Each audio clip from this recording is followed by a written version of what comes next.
नमो सिद्धाणं नमो आयुरीयाणं नमो वज्रायाणं नमो लोये सहसाहुणं परमीय शीर्षानेमिं गुणरेण विभूषणं महावीरं सम्मतरेण निलयं पैड़ी समूह कीर्तनम गुच्छम। पंच परमेश जी भगवान की, तपस्वी सम्राट आचार्य सन्मति सागर जी महाराज की, चतुर्थ पट्टाधीश आचार्य सुनील सागर जी गुरुदेव की।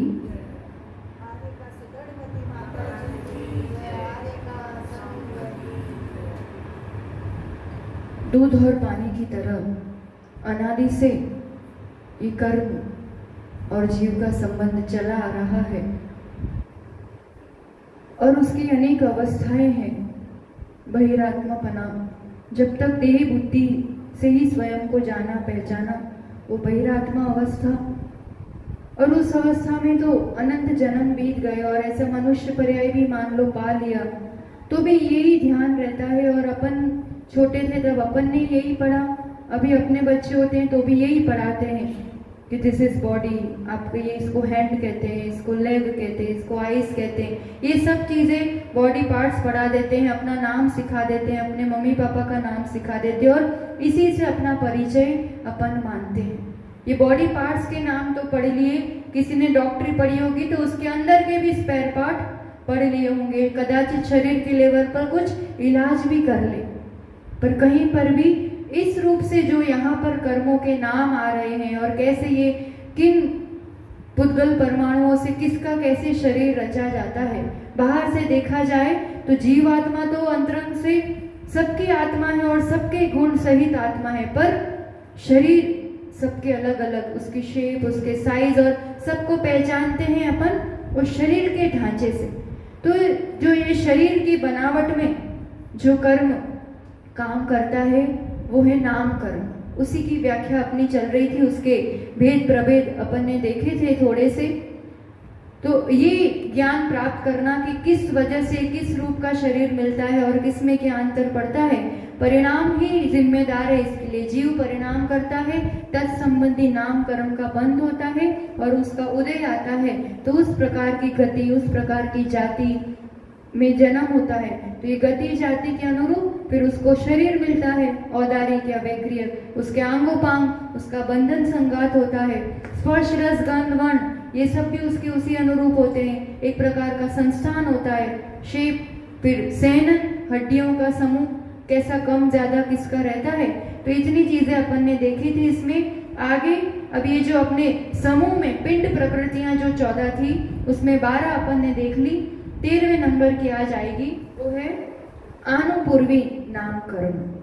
नाम थोड़ा सा ऐसा लगेगा सुन करके, आनुपूर्वी, ये कर्म का उदय या ये जो फल देता है वो वैसी वाली स्थिति है जब ये जीव विग्रह गति में होता है।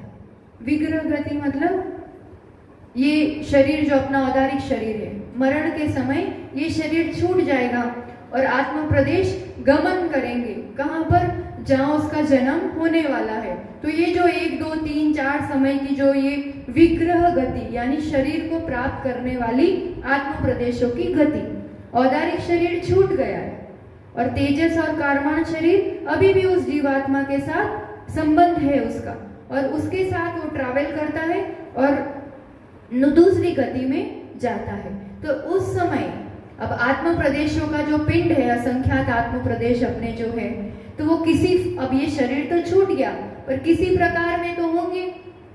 तो वो विग्रह गति में किस रूप से होते हैं? तो कहते हैं पहले का जो शरीर छूट गया वो उसी शेप में रहते हैं जब तक उसको नया शरीर नहीं मिलता है। तो ये आत्म प्रदेशों का ऐसा आकार कैसे बना रहता है? तो ये आनुपूर्वी नाम कर्म की वजह से। 4 गति होती है, 4 गतियों में गमन होता है, इसलिए इसके भी 4 प्रकार हैं।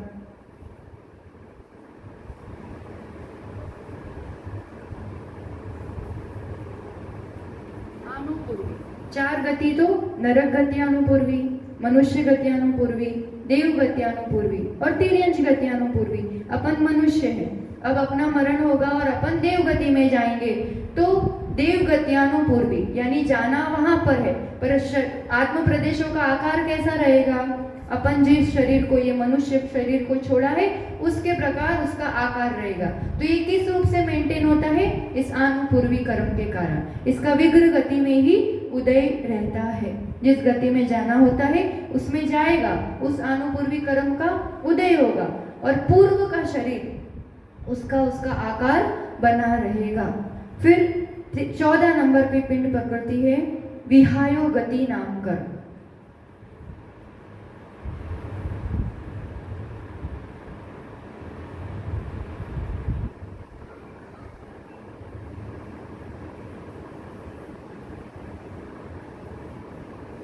विहायो गति, विहाय का मतलब होता है गमन करना, है ना। विहाय मतलब आकाश, गति मतलब गमन करना।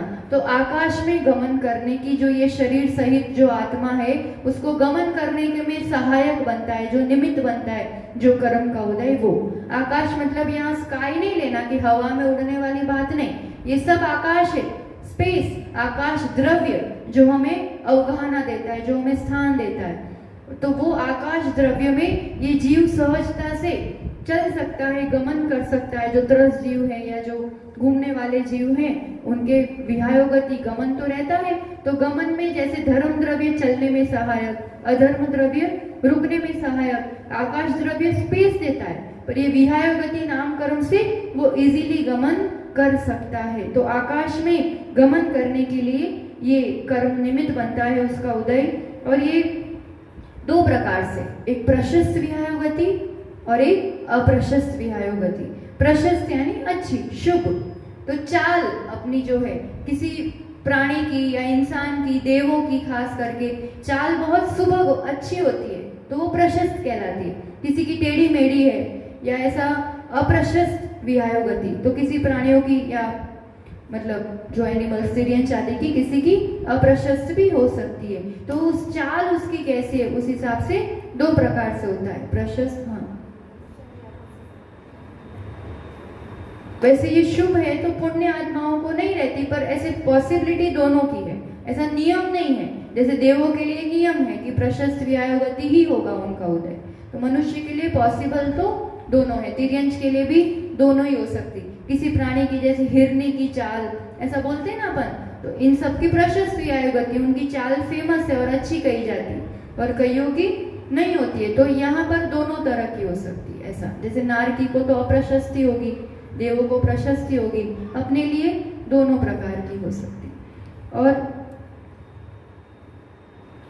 अब आगे की आएंगी 14 पिंड प्रकृतियां, यानी ग्रुप्स में है। तो अपन ने देख ली, पहला गति नाम कर्म, दूसरा जाति नाम कर्म, 4 गति, जाति 5, फिर तीसरा शरीर नाम कर्म, 5 प्रकार के शरीर देखे। उसी हिसाब से 5 बंधन, 5 संघात, ये फिर ये 5 हो गए।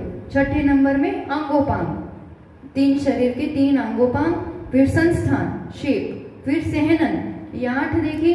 फिर 9 नंबर स्पर्श, 10 नंबर रस, 11 गंध, 12 वर्ण, 13 क्योंकि स्पर्श के 8 भेद, रस के 5 भेद, गंध के 2 भेद और वर्ण के 5 भेद। भेद वाले, ग्रुप वाले हैं ये। अनुपूर्वी 4 प्रकार की, विहायोगति 2 प्रकार की। ऐसे ये 14 पिंड प्रकृतियां टोटल हो गई। नाम से ऐसे 14 है, पर टोटल भेद करेंगे और ज्यादा तो उसकी पूरी मिला करके हो जाती है 65 प्रकृतियां। ये 10 जो 14 पिंड प्रकृतियां उनकी ग्रुप में, और पूरा करेंगे तो 65। अब आगे बढ़ते हैं। 8 स्वतंत्र, मतलब एक सिंगल जो उसका एक रोल होता है, उनके नाम है। सबसे पहले आती है निर्माण नाम कर्म। निर्माण, जैसे मकान का स्ट्रक्चर खड़ा होता है, ऐसे यहाँ पर भी निर्माण नाम कर्म से, अब आंखें हैं तो कहाँ कितनी साइज की और एग्जैक्टली कहाँ आएंगी, नाक कहाँ आएगा, कान कहाँ आएगा, हाथ कितना बड़ा होगा, कहाँ से आएगा। तो ये जो शरीर के अंग और उपांग की जो एक स्ट्रक्चर, उसका प्रमाण, एक तो साइज शेप कैसा होगा और स्थान कहाँ पर क्या लोकेशन होगा उसका। तो ये पूरा आर्किटेक्ट जो होता है वो निर्माण नाम कर्म।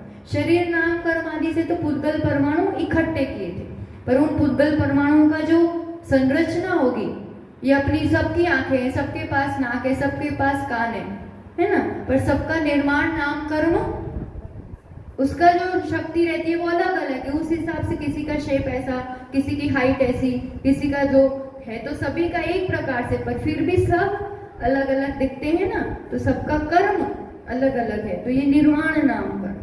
ठीक, फिर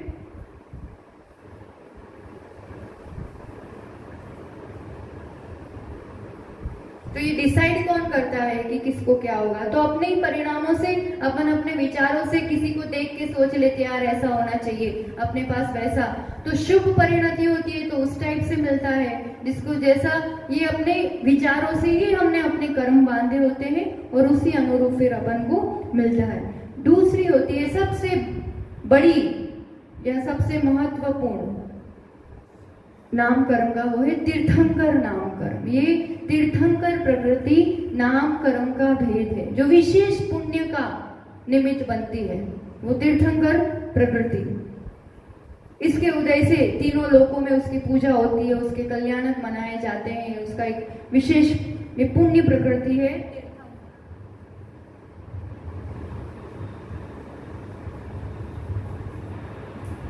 तीसरे नंबर पर आते हैं ये इंडिविजुअल प्रकृतियां। ठीक, ये सबको वो बंदे जरूरी नहीं है, इसमें तो बहुत टर्म्स एंड कंडीशंस होते हैं। कर्म भूमि का मनुष्य, सम्यक दृष्टि मनुष्य, जो मुनि है या श्रावक है, वो तीर्थंकर केवली के पाद मूल में दर्शन विशुद्धि आदि भावना 16 कारण की भाता है और जीव मात्र के कल्याण की भावना करता है। तो वैसे विरले जीव को ये प्रकृति का बंध होता है, ये बंद होता है और फिर उदय में आती है तो समोशरण की रचना आदि होती है।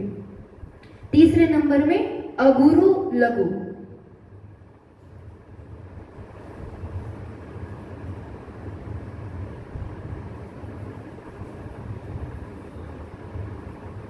गुरु यानी भारी, लघु यानी हल्का। अगुरु लघु यानी बहुत भारी भी नहीं होता है शरीर कि बिल्कुल ही उठे ही नहीं, या इतना हल्का भी नहीं होता है कि उड़ जाए। ये जो इस टाइप की जो रचना होती है अपने शरीर की, ये अगुरु लघु नाम कर्म के उदय से।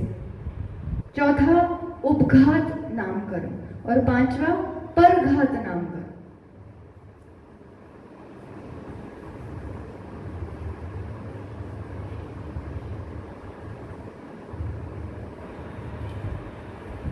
तो ये शरीर में ऐसे अवयव होते हैं जिससे जीव को खुद की ऐसे जो अंगोपांग है ना, उससे खुद का घात यानी पीड़ा होना, उपघात यानी स्वयं का ही, जैसे अपने नाखून ऐसे टाइप के हो या बड़ी तोंद हो या इस अपने बड़े स्तन हो, कि खुद के ही ऐसे अवयव जिससे खुद को ही पीड़ा हो, खुद को ही दिक्कत आए, खुद को ही घात हो, ऐसे जो शरीर के अवयव होते हैं वो। सींगे बड़ी बड़ी किसी की होती है, कहीं उलझ जाती है, जैसे गाय मतलब कोई भी प्राणी की, तो ये सींग है, या बहुत बड़ी काया, ये इस टाइप का जो अपने ऐसे अवयव जिससे हमारा अपना नुकसान हो, घात हो या दुख पहुंचे, पीड़ा का कारण बने, वो उपघात। और दूसरा होता है परघात। तो इस कर्म के उदय से उनके शरीर में ऐसे अवयव मिलते हैं जिससे वो दूसरों का घात कर सके, जैसे हिंसक प्राणियों को, और उनके दांत ऐसे नुकीले होते हैं, उनके नाखून वैसे होते हैं कि उसी के माध्यम से वो दूसरों का घात कर देते हैं। तो ये परघात, ऐसे अवयव शरीर के जिससे वो पर का घात कर सके, जैसे सांप वगैरह के उनके जीभ भी ऐसी जहरीली होती है, बिच्छू वगैरह के उनके पूंछ विष वाली होती है। तो ऐसे शरीर के अंगोपांग मिलना जिससे वो अपना रक्षा करने के लिए और दूसरों का घात कर सके, प्राणियों में प्राय करके। हाँ, पूंछ में विष होता है, उसमें डंक मुंह से भी रहती है, पर कहते हैं उसमें दांतों में भी, जैसे सांप के उसमें रहता है, किसी के दांतों में विष रहता है, किसी के पूंछ में, और तीक्ष्ण एकदम ऐसे हथियार जैसे नाखून वगैरह रहते हैं। तो ये दूसरों का घात कर सके, अपनी सुरक्षा कर सके। कई पेड़ भी ऐसे होते हैं ना, एकदम नुकीले पत्ते होते हैं, कांटे वगैरह है जैसे पेड़ में, तो ये क्या हो गया, अपनी सुरक्षा के लिए, और कोई उसको खुद को उससे नुकसान नहीं हो रहा है, पर किसी प्राणी के लिए वो घात का कारण बनेगा। तो ये कांटे वगैरह हैं, तो ये सब परघात नाम कर्म। ठीक, आगे अपन बढ़ेंगे। छठे नंबर का उच्छ्वास।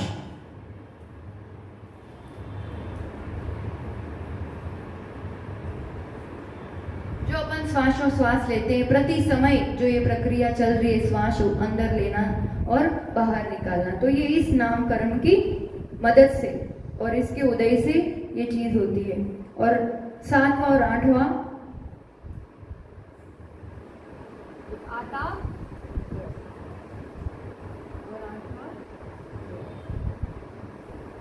आता बड़ा भारी कारोबार है शरीर का, इसलिए नामकरण के इसकी प्रकृतियां पूरी ही नहीं होती।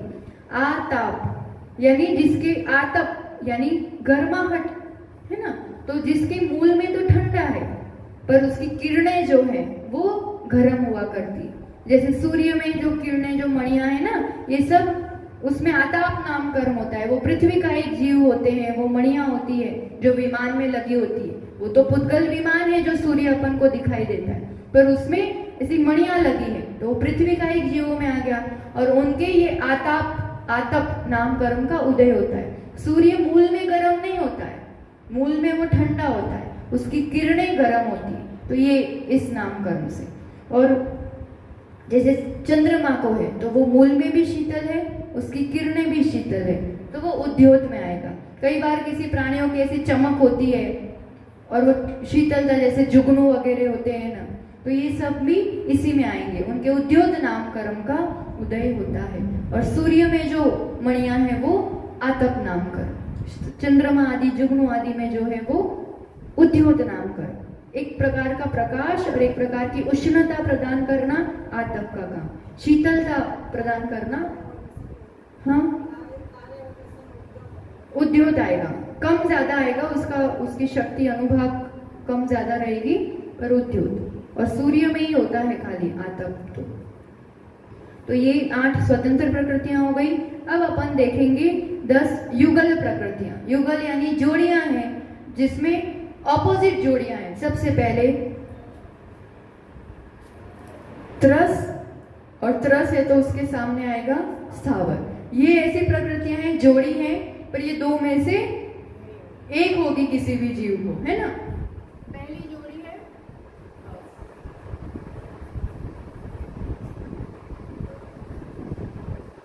अब कोई त्रस गति में गया है तो उसे किस नामकरण का उदय होगा? त्रस नामकरण का, 2 इंद्रिय से। जैसे अपना त्रस नामकरण का उदय चल रहा है, और पेड़ पौधों को और पहाड़ों को उनको स्थावर नाम, 1 इंद्रिय जितने जीव है उनको स्थावर नामकरण का उदय रहता है। 2 इंद्रिय से 5 इंद्रिय वालों को त्रस नामकरण का उदय रहता है। सीधा है तो समझने आने वाली बात है।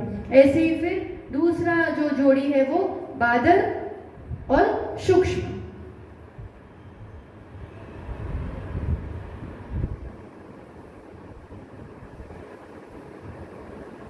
और ये सब ऐसी है ना कि किसी एक का तो उदय रहेगा ही रहेगा और एक का ही रहेगा। जैसे 2 में से एक का ही हो सकता, पर किसी एक का तो होगा ही। जैसे बादर और सूक्ष्म, तो सूक्ष्म तो 1 इंद्रियों में ही होते हैं, ठीक है ना। सूक्ष्म यानी जो कहीं भी जाए आए तो अपन को दिखाई नहीं देते, अपन इतना ही समझते। सूक्ष्म मतलब छोटा, जो अपन को दिखाई नहीं दे, पर उतना ही अर्थ नहीं होता है उसका।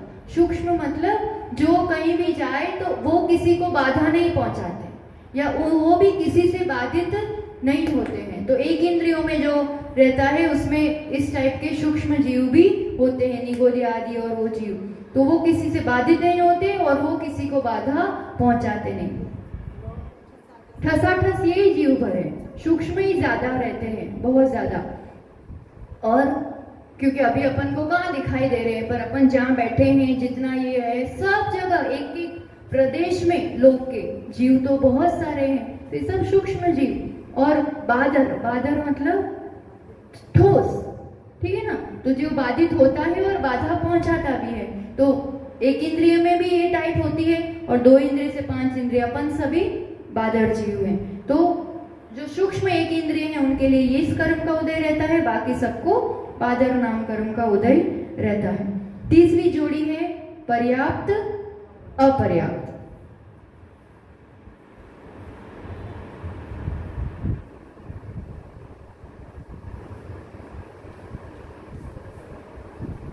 पर्याप्त यानी जिनकी पर्याप्तियां पूरी होती है।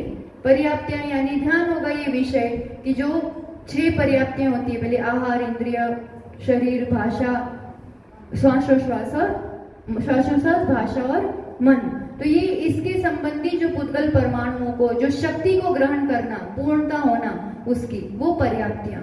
तो ये जो जन्म के पहले, यानी ये मरण हुआ, अगले जगह गया वो, और वहां पहले वो अपर्याप्तक होता है ना। जब तक दूसरा शरीर या पर्याप्तियां पूरी नहीं हुई है तब तक वो अपर्याप्तक कहलाता है, और फिर उसकी पर्याप्तियां पूरी हो जाती है तो पर्याप्तक कहलाता है। तो ये जो जिनको पर्याप्ति नाम कर्म का उदय रहता है तो उनकी पर्याप्तियां पूरी होती ही होती है। अंतर्मुख में पर्याप्तियां पूरी हो जाएगी तब भी उदय तो पर्याप्ति नाम कर्म का ही है, और पर्याप्तियां पूरी होकर उसकी आयु तक वो फिर रहता है।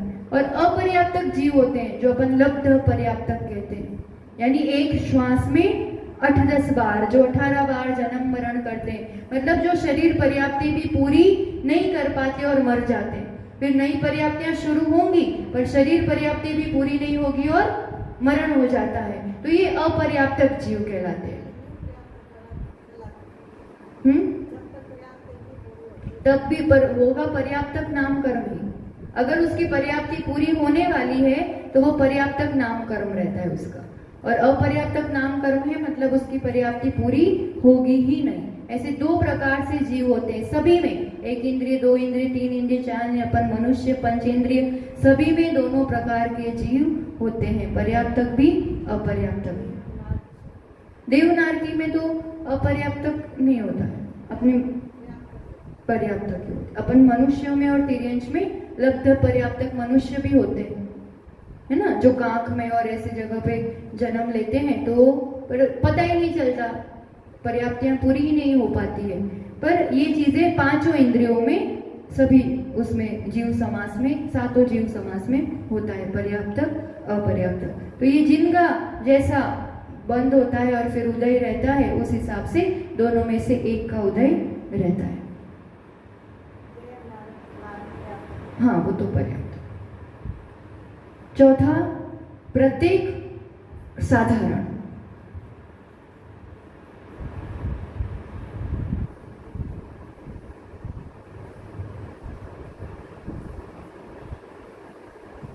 अभी इनमें से किसी किसी का ही उदय है, एक एक का, पर ये सब भोग के आए हैं, बांध भी लिया है, उदय भी हो चुका है।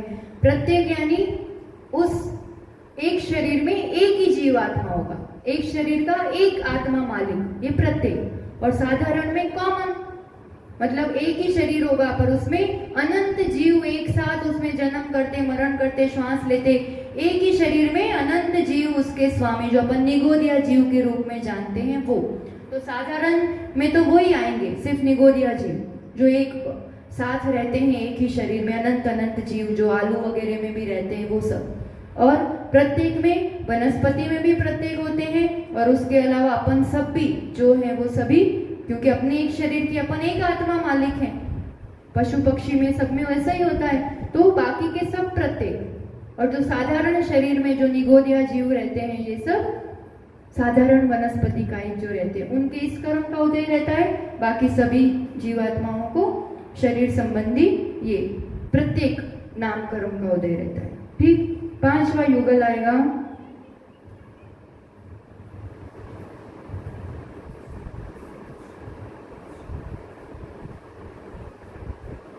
अपोजिट, शुभ और अशुभ। अब शुभ क्या, यहाँ वेदन की बात, वेदनीय की संबंधी बात नहीं है, नाम कर्म की बात है। और नाम कर्म की बात है मतलब शरीर संबंधी बात है। तो शरीर शुभ मिलता है मतलब अंगोपांग शुभ होते हैं, सुंदर होते हैं, जैसे देवों के, कई मनुष्यों के, महापुरुषों के, ये सब शुभ अंग और उपांग व्यवस्थित सब होते हैं, मनोज्ञ होते हैं, रमणीय, आकर्षित करने वाले, सुंदर।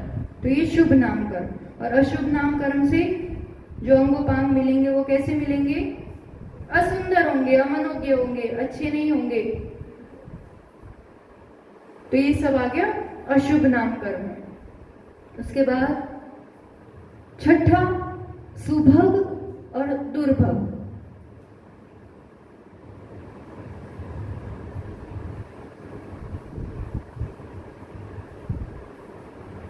ये सब एक साथ चलती है, जैसे शुभ होगा फिर शुभग होगा, किसी के अशुभ होगा तो दुर्भग होगा। ये अंगोपांग शुभ है, सुंदर है, और उसके साथ एडिशनल सुभग में क्या होता है ना, ये कर्म का उदय होता है ना, तो वो सबको प्रिय लगता है। ये बहुत सुभग है, मतलब उसको देखते ही मन अच्छा हो जाता है, खुश हो जाता है, वो सबको प्रिय लगता है। जैसे गुलाब का फूल भी है ना, अब गुलाब का फूल सबको अच्छा लगता है और उसका रूप भी सुंदर है, तो वो है एक इंद्रिय आदि पर्याय में, पर उसका नामकरण कैसा कहलाएगा? शुभ और शुभ। जैसे कोई बच्चे होते हैं छोटे, या किसी इंसान को देख के ऐसा अपने आप मन खिल जाता है, आकर्षित होता है, तो वो शुभग नामकरण। जैसे देवों आदि को यही रहता है। नारकियों को तो अशुभ नामकरण, दुर्भग, देखते से ही अच्छा नहीं लगे, मन को ऐसा उसका एक ऑरा या उसका एक शरीर की आभा आकर्षित नहीं करती है, वो दुर्भग। ठीक, फिर अप्रीतिकर लगे वैसे वाले, वो दुर्भग नामकरण। अब सुस्वर और दुस्वर।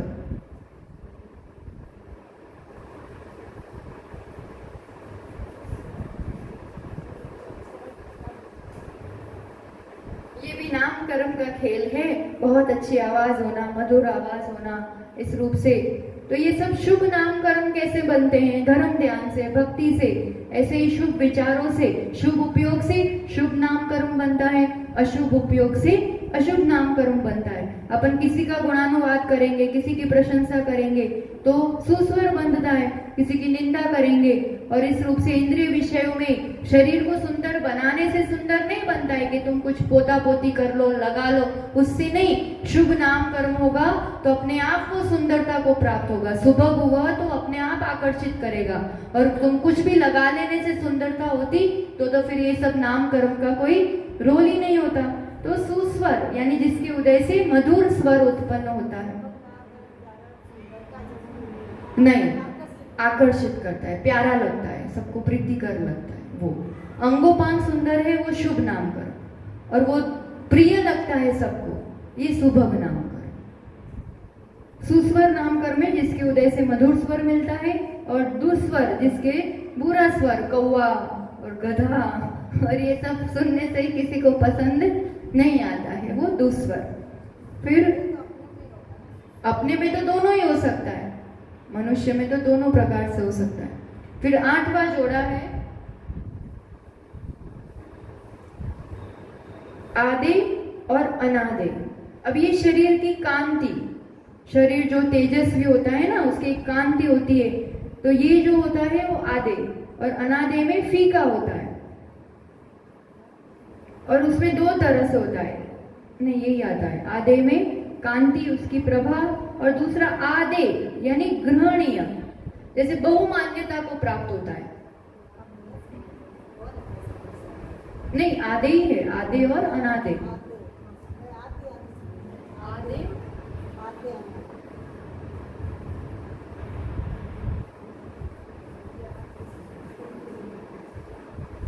इसमें 2 प्रकार से अर्थ करते हैं। जैसे एक तो सामान्य अर्थ है कि उसकी प्रभा, उसकी कांति, शरीर का जो तेज रहता है, आदे नामकरण में शुभ रहती है उसकी प्रभा, और जो अनादे नामकरण है उससे कांति रहित शरीर होता है।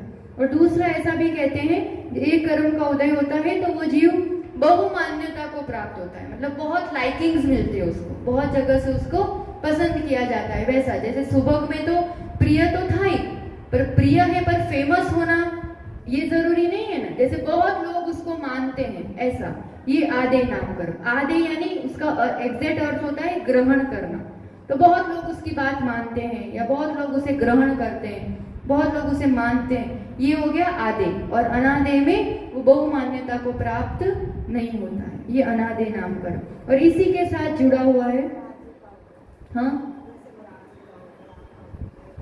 तो इनका तो शुभ रहता ही रहता है। हाँ, आधे में आ गया, आधे से जैसे बहुत लोगों को हो सकता है, तो इससे कोई, हाँ हाँ हाँ, तो ये इसके साथ आधे के साथ जुड़ा हुआ है। अब जो 9वें नंबर का युगल है, यश कीर्ति और अयश कीर्ति।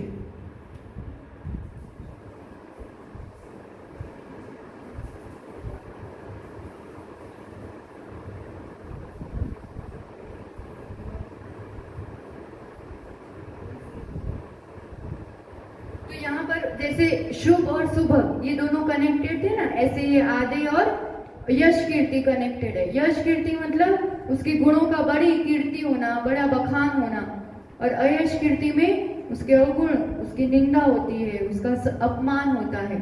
ये तो यश कीर्ति और अयश कीर्ति ये सब नाम कर्म का खेल है। तो भी बहुत उसका फैलता है। तो पूर्व का कुछ ऐसा उसने किया होगा। तो ये सब अपन ऐसी चीज जो पढ़ रहे हैं ना, एक्चुअल में अपन ये चीज कहीं ना कहीं चाहते हैं। मैं सुंदर दिखूं ये चाहते हैं, मुझे सब लाइक करे ये चाहते हैं, मेरा यश हो ये चाहते हैं। तो ये आपके कर्मों के हिसाब से चलता है, और कर्म बंध आपने पूर्व में जैसा किया होगा उस हिसाब से। इसलिए अब कुछ अच्छा चाहते हैं ना, तो अच्छा सोचो, अच्छा करो, किसी के लिए भी वैसा सोचो, तो फिर अपने आप अपने लिए भी ये कुछ चाहने से नहीं होता है, वैसा करने से, वैसा उपयोग शुभ होने से ये सब अपने आप। अपन किसी की कीर्ति करते हैं, अपन किसी की प्रभावना करते हैं, अपन किसी की प्रशंसा करते हैं, तो अपने लिए ऐसे नाम कर्म का बंद होता है, और आगे अपना भी वैसा फिर नाम लिया जाता है। तो ये नाम कर्म के उदय से प्रसिद्धि, जो ख्याति होती है, ये सब, और गुणों का सब जगह प्रकटीकरण होता है, ये यश कीर्ति। और जो अविद्यमान, जो अवगुणों का बखान होता है, ये अयश कीर्ति। और 10वें नंबर का लास्ट युगल है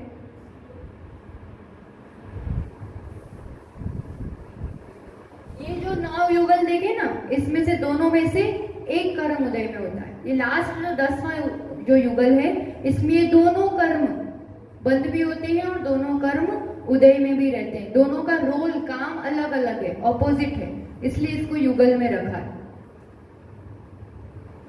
स्थिर नाम कर,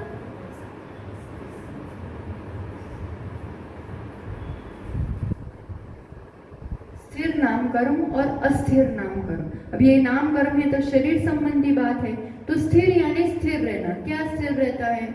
तो शरीर में जो धातुएं हैं और उपधातुएं, धातु यानी 7 धातु होती है ना, जैसे रस, रस से रक्त बनता है, खून, खून से मांस बनता है, मांस से मेदा बनता है, फिर हड्डी, फिर मज्जा और शुक्र।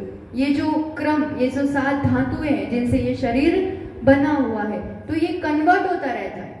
जो अपन आहार करते हैं, जो उससे रस बनता है, इस रस से फिर कुछ दिनों में रक्त बनता है, फिर ये प्रोसेस चलता रहता है।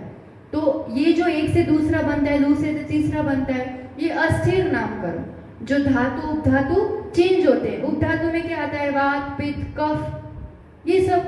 तो कभी कफ का मात्रा ज्यादा होती है तो जो खाते हैं वो कफ में बदलता है, कभी गैस का रहता है, वात का, तो उसमें बदलता है। तो ये तो चेंज होता रहता है ना। तो ये जो चेंजिंग होता है वो अस्थिर नाम कर्म से।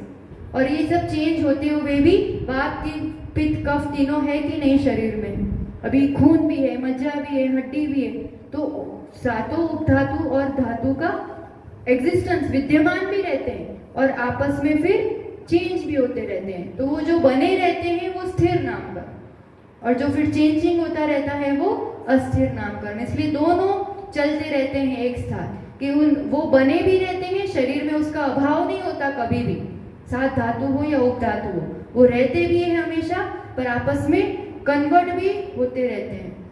तो ये स्थिर अस्थिर। और सबसे बड़ा रोल, जबरदस्त रोल रहता है इस कर्म का। कहते हैं आप कितने भी उपास आदि, तपस्या आदि करो, तो जो अंगोपांग स्थिर बने रहते हैं ना, ये स्थिर नाम कर्म का। किसी के एक उपास में चेहरा मुरझा जाता है, पित्त बढ़ जाता है, तो ये अस्थिर नाम कर्म की बाहुलता है उसके अंदर। और कोई कितने ही तपस्या कर ले लंबी लंबी, पर जल्दी शरीर क्रश नहीं होता है, उसकी एक सत्ता बनी रहती है और वात पित्त कफ का प्रकोप नहीं होता है। ये स्थिर नाम कर्म, जैसे तपस्वी सम्राट गुरुदेव के, या अभी देख लो तो आचार्य प्रसन्न सागर जी महाराज जी, जबरदस्त स्थिर नाम कर्म का उदय। क्योंकि ये साथ देगा तो आप अच्छी लंबी तपस्या कर सकते हो, बाकी फिर ज्यादा ही पित्त का या इस टाइप का हो जाएगा तो नहीं कर पाते। तो ये भी कर्म अपने लिए शुभ कर्म है, जो आपकी स्थिरता के लिए, आत्म साधना के लिए मदद रूप होता है। तो ये स्थिर और अस्थिर, ऐसे 10 युगल, त्रस, स्थावर, बादर, सूक्ष्म, पर्याप्त, अपर्याप्त, प्रत्येक, साधारण, शुभ, अशुभ, सुभग, दुर्भग, सुस्वर दुस्वर, आदे अनादे, यश कीर्ति अयश कीर्ति और स्थिर अस्थिर। इस रूप से पूरे ये 20, पहले 65 देखे अपन ने, है ना, जो पिंड प्रकृतियों में 14 थी पर वैसे टोटल 65, फिर 8 स्वतंत्र प्रकृतियां और ये 10 युगल है, तो प्रकृतियां कितनी हुई 20, तो 65 और 20 85 और 85 और 8 93। इस रूप से 93 प्रकृतियां हो जाती है नाम कर्म की। अब आगे आयु, नाम और गोत्र देखना बाकी अब, है ना। अघात्या कर्मों में गोत्र कर्म, तो गोत्र कर्म यानी 2 प्रकार से होता है गोत्र कर्म, उच्च गोत्र नीच गोत्र, ये तो ध्यान ही है अपन को। और गोत्र यानी कुल, कैसे कुल में जन्म हो रहा है, इस टाइप की बात। और इसमें बहुत अच्छा उदाहरण में से भी समझाया है कर्म कांड में आचार्य भगवंतों ने, कि जो संतति से, जो माता पिता की संतति से जो आचरण आता है ना, वो गोत्र नाम कर्म। और वो जो एक बार आचरण आता है वो फिर उस जन्म में तो फिर नहीं मिटता है, उसके कुछ लक्षण रहते हैं, उसके कुछ एक संस्कार रहते ही रहते हैं। जैसे शेरनियों के झुंड में एक सियालनी का परवरिश होती है, तो शेरनियां जंगल में आगे बढ़ रही होती है और वहां पर सामने से एकदम हाथी आते हैं। तो हाथी आते हैं तो शेर तो घबराता नहीं है कभी भी हाथी से, वो तो सामना करता है, और शियालनी डर जाती है और वो बड़ी होती है, तो वो डर जाती है, भागने लगती है और फिर बाकी शेरनियों को भी, जो बच्चे मतलब छोटे छोटे, तो उनको भी ले आती है, बच्चों को भी। तो फिर सब बच्चे, मतलब ऐसा एक पूरा प्रसंग आता है संस्कृत में श्लोक के साथ कर्मकांड में। तो फिर वो ऐसा, जब बच्चे हैं जो शेर के, वो शेरनी को कंप्लेन करते हैं कि ये सब ऐसे भगा के ले आई, ये तो शियालनी, मतलब शियालनी रूप से नहीं मानते थे ना, एक साथ ही रहते थे सब, तो उसके लिए तो हमें लेकर के, ये क्यों भगा के ले आई, अपन तो सामना करते, हम तो तैयार थे ऐसा। तब वो शेरनी जो माँ होती है, वो शियालनी के बच्चा जो छोटा होता है उसको फिर वो कहती है, संबोधन देती है कि तू शूरवीर हो सकता है, तू सुंदर हो सकता है, पर तू जिस कुल में जन्म हुआ है वहाँ हाथियों का सामना नहीं किया जाता है, डरपोक होता है तू, ये डर का संस्कार तेरे कुल का संस्कार है। तो ऐसे जहाँ से अपन जिनमें जन्म लेते हैं ना, वो संस्कार बने ही रहते हैं। आप कितना भी देख लेना, ये जो अपन, ऐसा बोलना नहीं चाहिए, पर ये जो नीच कुल वाले, जो अपन SCB से इस टाइप के लोग बोलते हैं ना, वो बड़े बड़े पदाधिकारी भी बन जाए, अच्छा सूट बूट भी पहन ले, पर वो पता चल ही जाएगा उनकी चाल ढाल से, उनके बोलने से, या कितना भी वो कर ले, पर वो कुछ चीजें जो नहीं जाती है वो नहीं जाती। और अपन जो उच्च कुल के होते हैं, वो सादी पोशाक हो और कुछ ऐसा ताम झाम नहीं हो, तो भी वो एक, उसका एक अलग ही गरिमा होती है, उस अलग ही संस्कार होते हैं। तो आचरण के हिसाब से ये 2 गोत्र होते हैं, जहाँ नीच आचरण होता है वो नीच कुल, और जहाँ अच्छा आचरण होता है वो उच्च कुल या उच्च गोत्र। तिर्यन शादी को नियम से नीच गोत्र होता है, नारकियों को नियम से नीच गोत्र होता है, और मनुष्य में दोनों प्रकार से होता है, देवों को उच्च गोत्र ही हुआ करता है। तो ऐसे ये गोत्र कर्म, ये भी एक प्रकार का कर्म है, स्टेटस डिटरमाइनिंग कर्म, जिससे आप अपना स्टेटस, रियल स्टेटस तो इससे ही पता चलता है, गोत्र, आप किस गोत्र में जन्म लिए हैं, और इसका बहुत प्रभाव पड़ता है। नीच गोत्र वाला 5वें गुणस्थान से ऊपर नहीं जा सकता है। अपन देखेंगे, उदय वगैरह देखेंगे तो अपने आप क्लियर होगा। अभी प्रकृतियां इसीलिए समझ रहे हैं कि किस गुणस्थान तक किस कर्म प्रकृति का प्रभाव रहता है, उदय कहाँ तक, बंध कहाँ तक, तो उससे अपने आप एक एक कर्म प्रकृतियों की महिमा समझ में आ जाएगी कि कौन कहाँ तक। मुनिराज नहीं बन सकते नीच गोत्र वाले, आहार नहीं ले सकते हैं, बड़ा आचरण नहीं ले सकते, मोक्ष नहीं जा सकते, तो ये सब उसकी अपनी मर्यादाएं हैं। और गोत्र के बाद लास्ट वेदनीय, वेदनीय कर्म वेदन कराने वाला, इंद्रिय संबंधी सुख दुख का, अनुकूलताएं होती है वो साता वेदनीय, प्रतिकूलताएं होती है वो असाता, जो अपन को बीमारी आदि हो जाती तो अपन कहते हैं ना असाता का उदय है। तो ये शरीर संबंधी या इंद्रिय भोग संबंधी प्रतिकूलताएं। तो वेदनीय कर्म 2 प्रकार से, साता वेदनीय, असाता वेदनीय। इस रूप से पूरी कर्म प्रकृतियां अपन अगर देखें, गात्या कर्म की तो 47 देखी थी अपन ने, है ना, ज्ञानावरण की 5, फिर दर्शनावरण की 9, मोहनीय की 28, अंतरायी की 5, ये सब मिलके 47, और फिर आयु के 4 और ये 93 नामकरण, 2 गोत्र के, 2 वेदनीय के, ये टोटल करेंगे पूरा 148 कर्म प्रकृतियां हुआ करती है। अब इसमें अपन थोड़ा सा फटाफट देख लेते हैं, पाप प्रकृतियां कितनी और पुण्य प्रकृतियां कितनी। इनमें से पुण्य प्रकृतियां यानी जो पुण्य का काम करती है, शुभ, अपने लिए अनुकूलता का, प्रशस्त काम करती है, और पाप प्रकृतियां कौन कौन सी होती है, फिर कल पूरा बंध संबंधी विषय अपन गुणस्थानों में देख लेंगे, पुण्य प्रकृतियों में और पाप।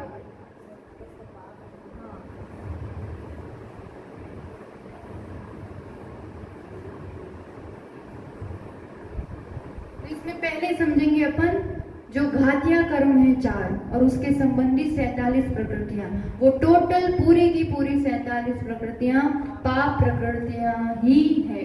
ये जो पुण्य और पाप का भेद पड़ता है ना, वो अघातिया कर्मों की अपेक्षा पड़ता है, उसमें 2 प्रकार से होता है। और ये शोभशम आदि की व्यवस्था और ये सब जो बनती है, ये सब घातिया कर्मों में बनती है।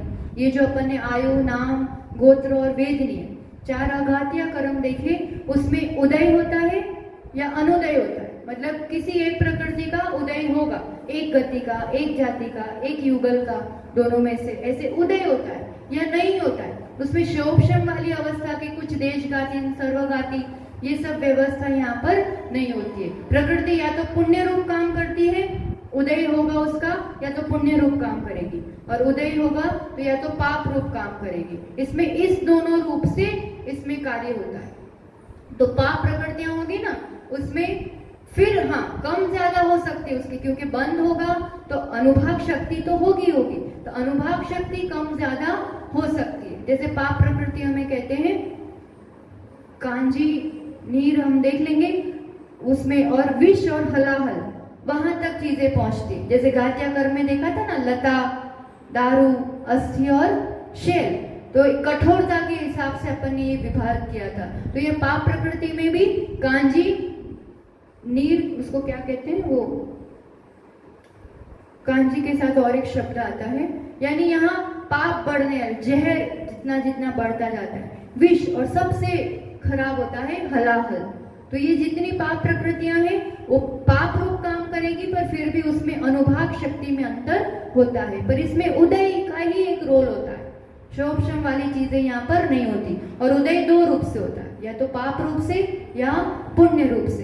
पुण्य रूप से उदय होगा तो उसमें भी अनुभाग शक्ति में अंतर होता है। जैसे हमारा भी साता का उदय चल रहा, आपके भी साता का उदय चल रहा, हमारा भी शुभ नाम कर्म है, आपका भी शुभ नाम कर्म है, पर फिर भी सब में अंतर होगा। तो ये अंतर पड़ता है अनुभाग से। जैसे गुड़, खांड, मिश्री और अमृत, तो गुड़ से ज्यादा खांड मीठी होती, खांड से ज्यादा मिश्री मीठी होती, उससे भी ज्यादा अमृत मीठा होता है। तो है तो सभी मीठे, पर मिठास मिठास में फर्क है। ऐसी है तो पुण्य प्रकृति, सबको इसका उदय है, पर फिर भी उसके उदय में अनुभाग में फर्क पड़ेगा। तो ये ऐसे पाप और पुण्य रूप से अघातिया कर्मों में ही हुआ करता है। तो अघातिया कर्म में सबसे पहले अगर देखेंगे तो घातिया कर्म तो सब इसी में आ जाएंगे।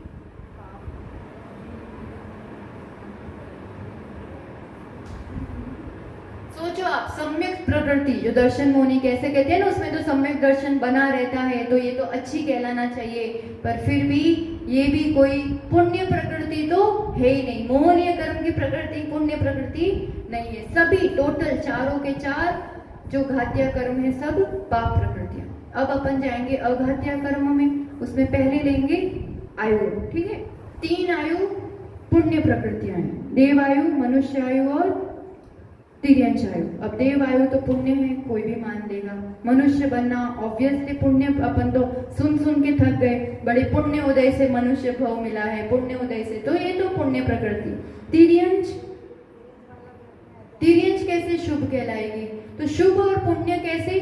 पुण्य यानी ऐसा सोचो कि जो मुझे अच्छा लगता है, वो पुण्य, जो मुझे नहीं अच्छा लगता है वो पाप। तो कोई तिर्यंच आयु में भी अगर है तो उसको उसका भाव, उसका शरीर, उसका जन्म बड़ा प्यारा होता है, वो मरना नहीं चाहता, वो अपनी सुरक्षा करते रहता है। तो इस अपेक्षा, कोई वो जन्म की अपेक्षा या वहाँ कोई सुख है उस अपेक्षा से नहीं, कोई तिर्यंच आयु का जीव है तो वो मरना नहीं चाहता है, वो उसमें जीना ही चाहता है।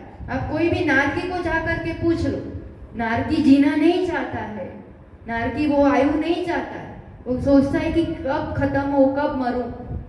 तो इसलिए नरक आयु है वो पाप प्रकृति है, और बाकी की 3 आयु क्योंकि सभी जीव जीना चाहते हैं, तो जिसमें वो जीना चाहते हैं, बने रहना चाहते हैं, वो पुण्य प्रकृति है, और नरक आयु है वो पाप प्रकृति।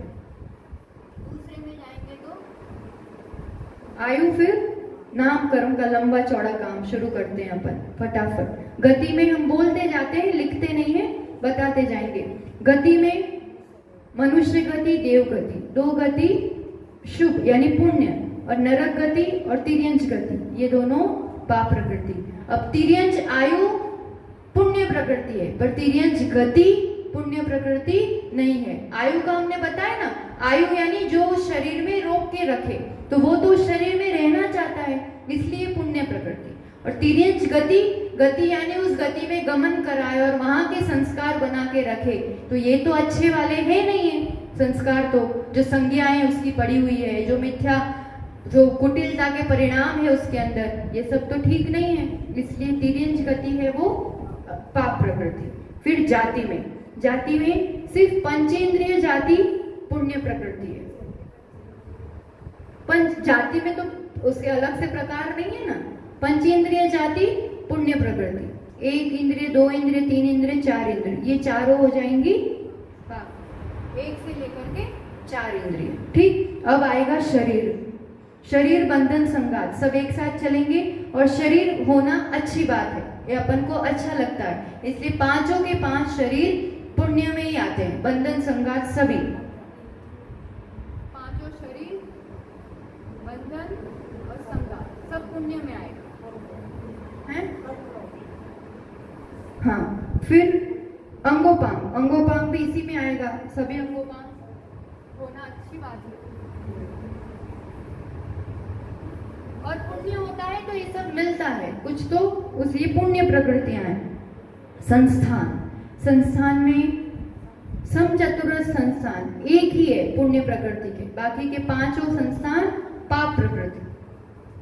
एक समचतुर वाला संस्थान और 5 संस्थान पाप प्रकृति। फिर ऐसे ही जाएंगे सेहनन में, तो वज्र ऋषभ नाराज एक ही है पुण्य प्रकृति वाला, और बाकी के 5 जो है अपन ने देखे थे, कीलक आदि, अर्धनाराज आदि, तो ये सब 5 पाप प्रकृति। और एक वज्र।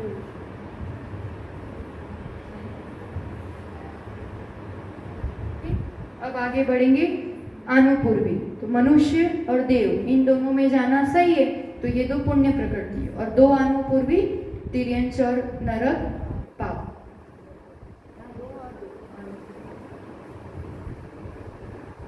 आगे वर्ण आदि, स्पर्श रस गंध वर्ण, ये जो टोटल 20 है वैसे तो दोनों में आएंगे, वो पुण्य प्रकृतियां भी है, पाप प्रकृति भी है। कलर क्या होना उससे मतलब नहीं है, कृष्ण काले थे, नेमिनाथ काले थे तो भी उनका खूब अच्छा था, तो कलर कोई भी हो वो पुण्य रूप भी हो सकता है, यानी काला रंग तो पाप और सफेद रंग तो पुण्य, ऐसा नहीं होता है। कोई भी रंग, स्पर्श आदि जो भी है वो दोनों रूप होते हैं, 20 यहाँ पर भी आएंगे और 20 यहाँ पर भी आएंगे, दोनों पाप रूप भी पुण्य रूप भी, और जो जिस संगति में होंगे उस हिसाब से उसका कार्य होगा। हाँ, पहले विहाय गति आएगी, तो प्रशस्त विहाय गति इधर, अप्रशस्त इधर। फिर 8 स्वतंत्र प्रकृतियां है ना, अब एक विहाय गति प्रशस्त वाली और अप्रशस्त वाली, 8 जो स्वतंत्र प्रकृतियां थी उसमें सभी, जैसे तीर्थंकर प्रकृति और उच्छ्वास, निर्माण, अगरु लघु, आताप, उद्योत, ये सब पुण्य प्रकृतियां हैं। परघात भी पुण्य प्रकृति है, क्योंकि आपके लिए तो अच्छा है ना कि आप अपनी सुरक्षा कर पा रहे हो, किसी का घात कर पा रहे हो, इसलिए। खाली उपघात, क्योंकि उससे खुद का ही घात होता है, इसलिए वो पाप प्रकृति है। एक उपघात इसमें आएगा, बाकी के जो 7 प्रकृति है तीर्थंकर आदि ये सब पुण्य प्रकृति में आएगा। इतना हो गया। अब अपन जाएंगे जोड़ों में। जोड़ों में बहुत क्लियर है। जो जोड़े अपन ने देखे तो त्रस, बादर, शुभ, सुभग, आदि, यश, कीर्ति, प्रत्येक, सुस्वर, पर्याप्त और स्थिर नामकरण, ये सभी पुण्य वाले। और स्थावर होना, सूक्ष्म होना, अशुभ, दुर्भग, दुस्वर, अपर्याप्त, अस्थिर, अयश, कीर्ति, अनादि, साधारण, जो युगल थे उसमें एक तरफ वाले पुण्य, दूसरी तरफ वाले सभी पाप प्रकृतियां। 10 यहाँ पर, 10 यहाँ पर। गोत्र में उच्च गोत्र पुण्य प्रकृति और नीच गोत्र, वैसे ही वेदनीय में भी इजी है। साता वेदनीय पुण्य प्रकृति, असाता वेदनीय पाप प्रकृति। तो इस रूप से ये चारों अघात्य कर्मों में हो गया। अब टोटल लगाएंगे अपन, तो किसकी कितनी होती है, तो ये टोटल करते हैं ना पुण्य और पाप का। पुण्य की आती है, ये सारे करते जाएंगे। मान लो ये 3 और 2 5 6 और 15, 15 और 6 21, 3 24 25 26 28, 28 और 20 48, 48 49 59 और 7 68 हो गई ना। तो ये टोटल हो गई 68। और पाप प्रकृतियां देखेंगे टोटल 100 हो जाते हैं। 47 और ये 48 50, ये 50 हो गई यहाँ तक। फिर 4 54, ये 10 दोनों मिलके 64 66 और 20 तो 86 87 88 और 10 98, 2 रही कहीं, कोई लिखना रह गया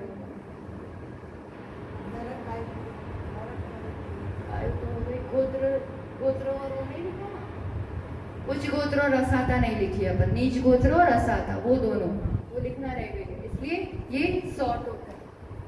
पाप प्रकृतियां 100।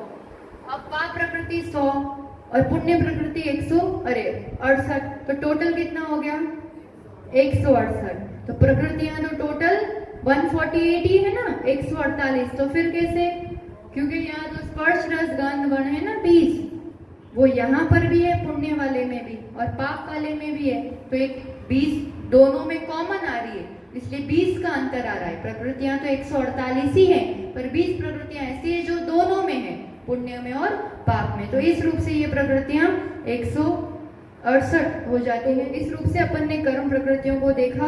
और अब ये टोटल 148 कर्म प्रकृतियों में बंध योग्य प्रकृति कितनी और किस गुणस्थान में कैसे आगे बंध आदि का प्रकरण, ये अपन कल से विशेष रूप से इसमें गुणस्थानों में ये कर्म प्रकृतियों को पूरा अपन घटाएंगे। आज के लिए